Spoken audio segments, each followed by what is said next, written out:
नमस्कार। आप जिस भी विषय को जानते हैं या फिर उदाहरण के लिए आपका जो घर है, आपके घर की मजबूती आपके घर के नीचे जो ज़मीन है उस पर टिकी है और आपके घर के नीचे बनी नींव पर टिकी है। अगर आपके घर के नीचे की ज़मीन चट्टान वाली है और नींव मजबूत है तो आपका घर अडिग है, लेकिन आपके घर के नीचे की जो ज़मीन वह मिट्टी वाली है और नींव भी कमज़ोर है तो आपका घर कमज़ोर है। इसी तरह कोई विषय कितना मजबूत होगा यह निर्धारण करता है उसके साधन, कि हम किसी विषय को किस तरह जानते हैं। वे साधन जितने मजबूत व जितने प्रामाणिक होते हैं उसी तरह हम उस विषय को उतना ज़्यादा जान पाते हैं। नमस्कार, मैं हूँ विकास टेकरे और आप सभी का स्वागत है द हिस्ट्री यूट्यूब चैनल में। दोस्तों, हम जानेंगे कि इतिहास के वे कौन से साधन हैं जो इतिहास को मजबूत बनाते हैं। दोस्तों, इतिहास के सामान्य तौर पर या फिर कुल मिलाकर 4 साधन हैं और उन 4 साधनों में काल यानी कि समय, व्यक्ति, स्थान और घटना आते हैं। दोस्तों, जिस तरह से इकोनॉमिक्स के 5 साधन हैं और जो भूगोल है उसके भी लगभग 3 से 4 साधन हैं। जैसे कि हम इकोनॉमिक्स के साधनों की बात करें तो वहाँ पर पूंजी, श्रम, साहस, व्यक्ति, भूमि जैसे 5 साधन आते हैं। उसी तरह इतिहास के जो प्रमुख साधन हैं वे 4 साधन हैं और इन 4 साधनों का सही रूप में आकलन करके ही एक सही इतिहास की रचना होती है। दोस्तों, आइए शुरुआत करते हैं इतिहास के साधनों को जानने की और आपको यह मैं बताने का प्रयास करूँगा। साधन सफलता की सीढ़ी है जिस पर चढ़कर मानव अपना लक्ष्य साधता है और साधनों के जरिए ही एक सही दिशा पर पहुंचता है। दोस्तों, देखते हैं सामान्य अर्थों में टूल यानी कि साधनों का अर्थ मशीनरी, कारखानों व वाहनों को ठीक करने में उपयोग में लाए जाने वाले औजारों से लगाया जाता है। ठीक इसी प्रकार माफ़ कीजिए ठीक इसी प्रकार साधनों का अर्थ इतिहास लेखन के सामान्य स्रोत के रूप में लगाया जाता है। यहाँ पर इतिहास के 4 साधन हमें नज़र आते हैं और इन्हीं साधनों का विवरण हमें इस अध्याय में देना है। दोस्तों, यहाँ पर पहला साधन हमें देखने को मिलता है वह है काल, समय या फिर पीरियड, टाइम। काल इतिहास का सर्वप्रमुख साधन, अंग एवं धुरी है। इतिहास की विश्वसनीयता काल पर भी निर्भर है जो इतिहास को गति एवं अर्थ प्रदान करता है।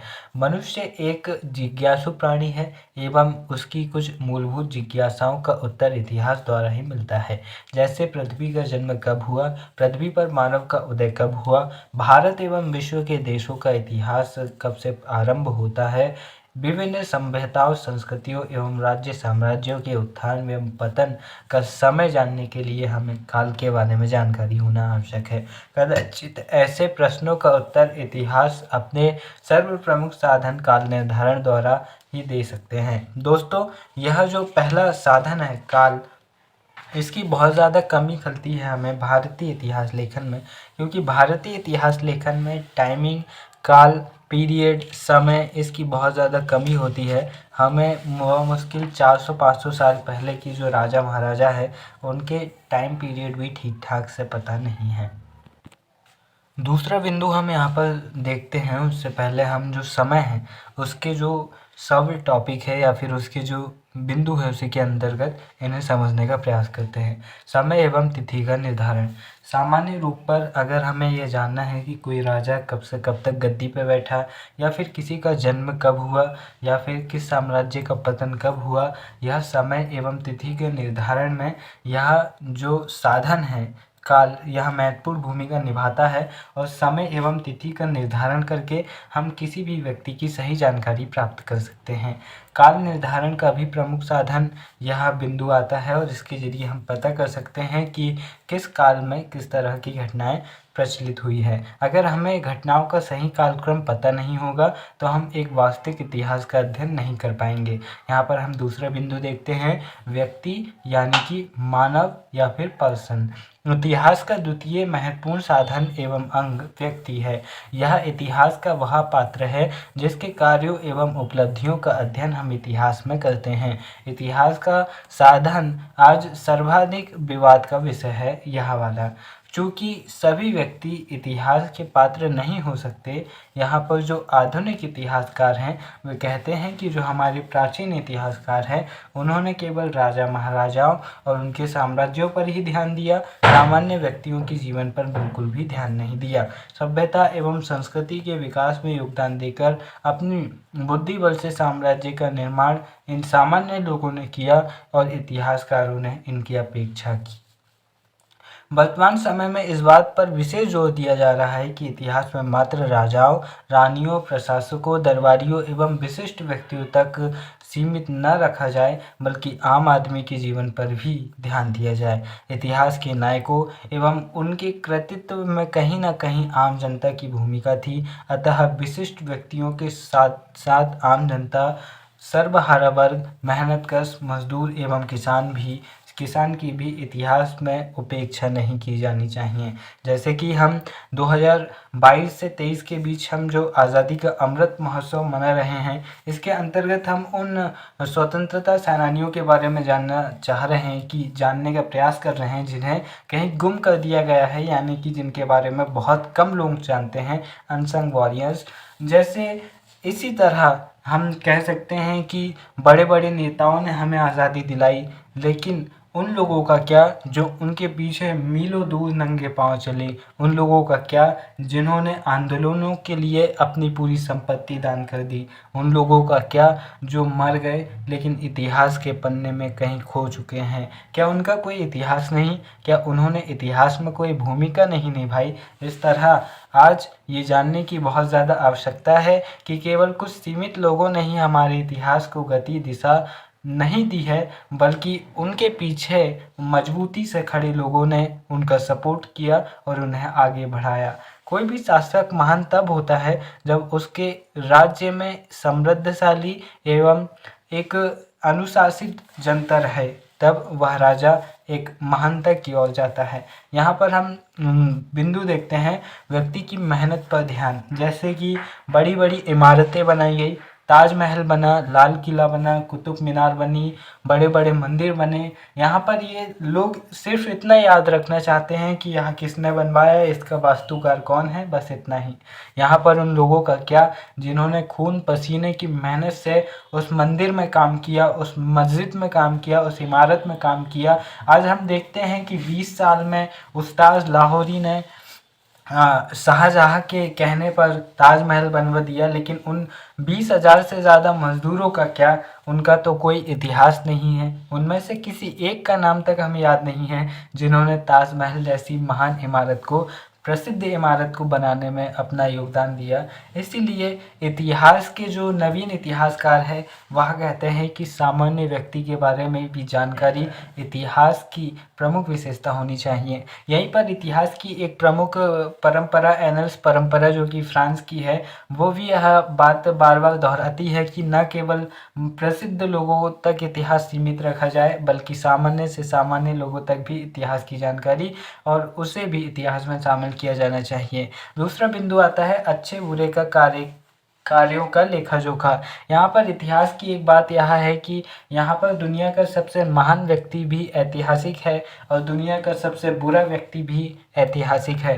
यहाँ पर महात्मा गौतम बुद्ध, महात्मा महावीर स्वामी, महात्मा गांधी और चंद्रशेखर आज़ाद और सुभाष चंद्र बोस और डॉक्टर भीमराव अंबेडकर जैसे दुनिया के अलग अलग महानतम लोगों का इतिहास है, तो वही Adolf Hitler, Mussolini, Napoleon, Sikandar, Changez Khan, Mongol, इन सभी का इतिहास भी हमें उसी प्रकार देखने को मिलता है। लेकिन कहीं ना कहीं हम सामान्य लोगों का नज़रअंदाज कर देते हैं उनका इतिहास। दोस्तों, हम बुरे से बुरे लोगों का इतिहास तो लिख देते हैं, लेकिन मेहनत करके हमारा पेट भरने वाले किसानों का इतिहास हम नहीं लिखते। मेहनत मेहनत करके बड़ी बड़ी इमारतें खड़ी कर देने वाले जो मजदूर है उनका इतिहास हम नहीं लिखते। तो इस तरह से इतिहास की कई सारी कमियां हमें इन साधनों के ज़रिए भी देखने को मिलती है, जो कि दूर की जानी चाहिए। तीसरा बिंदु आता है स्थान घटनाक्रम।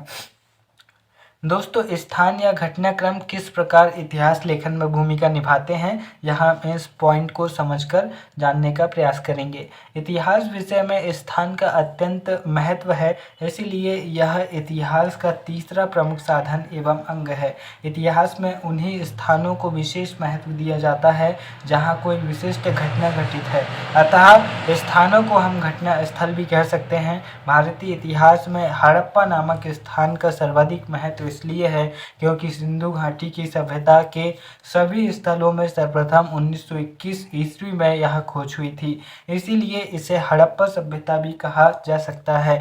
दोस्तों, इसी तरह दजला फरात नदी की घाटी में मेसोपोटामिया की सभ्यता विकसित हुई थी। शाब्दिक अर्थ इसका अगर देखा जाए तो मेसोपोटामिया का अर्थ होता है नदी के बीच जो भूमि है उसे मेसोपोटामिया कहते हैं। दजला फरात का यह भाग वर्तमान इराक के नाम से जाना जाता है। नील नदी घाटी इसलिए प्रसिद्ध है क्योंकि यहाँ विश्व प्रसिद्ध मिस्र की सभ्यता विकसित हुई। इस तरह विश्व के प्रसिद्ध स्थलों के जरिए भी हम उस इतिहास को हम जानने का प्रयास कर सकते हैं। जैसे कि सारनाथ की बात करें तो सारनाथ में हमें अशोक का स्तंभ मिला, हम शब्द से ही समझ जाते हैं।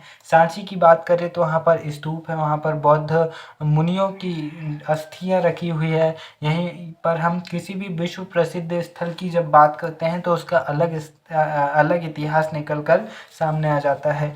इसी तरह इतिहास की जो घटना स्थल है उन्हें 3 भागों में बांटा जाता है। जैसे कि प्रसिद्ध जन्म स्थल, जैसे हम बात कर लें कि मध्य प्रदेश के महू में जो भीमराव अंबेडकर का जन्म हुआ, झाबुआ के भावरा ग्राम में चंद्रशेखर आज़ाद का जन्म हुआ, कुंडग्राम में उनका महावीर स्वामी का जन्म हुआ, महात्मा बुद्ध का जन्म स्थल, पोरबंदर में गांधी जी का जन्म स्थल।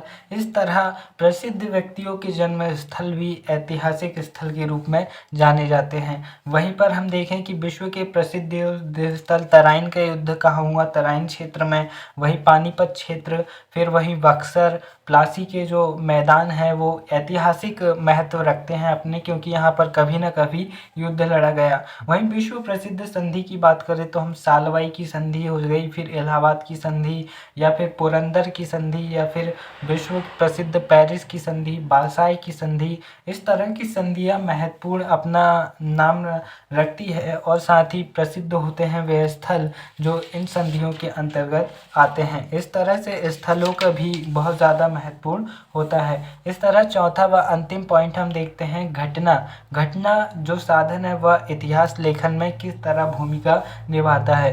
दोस्तों, अगर आपको मेरी स्पीड ज़्यादा लग रही हो तो आप स्पीड को कम कर सकते हैं, लेकिन कोशिश करें कि आप इस टॉपिक को अच्छी तरह समझ जाएं, क्योंकि इस टॉपिक को समझने के बाद आप एक इतिहासकार की भांति इतिहास लिखने में भी कोशिश कर सकते हैं। क्योंकि आपको कोशिश क्या करनी है कि आपको जानना है कि व्यक्ति कौन है और वह कहाँ रहता है और उसका स्थान क्या है, मतलब कहाँ रहता है, फिर किस उसका टाइम पीरियड क्या है, और फिर इंसिडेंट यानी कि घटना क्या हुई है।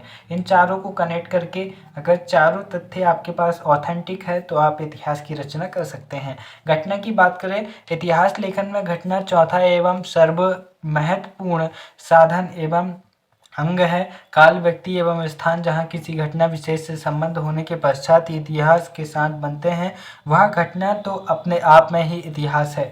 कुछ विद्वानों ने तो अतीत की घटनाओं के अध्ययन को ही इतिहास की संज्ञा दी है।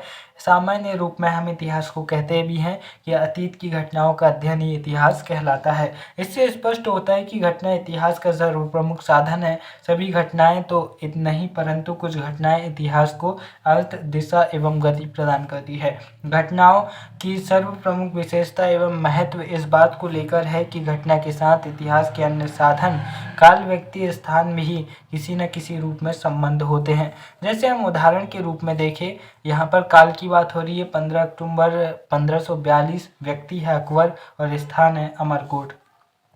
दोस्तों, जब अकबर का जन्म हुआ तो जब हुमायूं जो उनके पिता थे उन्हें यहाँ बताया गया कि आपको पुत्र हुआ है, तो हुमायूं उस समय बहुत ज़्यादा दुर्बल स्थिति में था, क्योंकि शेर शाह सूरी ने उसे बिलग्राम और चौसा के युद्ध में हरा दिया था और वह अमरकोट के हिंदू शासक के यहाँ पर शरण लेने पर मजबूर हो गया था। उसी समय उसे पुत्र हुआ और उसने अपने साथियों को कस्तूरी के टुकड़े बांटते हुए कहा था कि अपने पुत्र जन्म के इस अवसर पर केवल यही भेंट मैं आप लोगों को दे सकता हूँ। मैं आशा और कामना करता हूँ कि जिस तरह इस खेमे से इस कस्तूरी की सुगंध फैल रही है, उसी तरह मेरे पुत्र का यश सौरभ किसी दिन संसार भर में फैलेगा। और यह बात सच भी हुई। इसी तरह यह जो बात है, यह घटना है, यह एक ऐतिहासिक घटना बन गई। इसी तरह हम विश्व की अलग अलग घटनाओं को देख सकते हैं। यह तो केवल एक उदाहरण है, आप और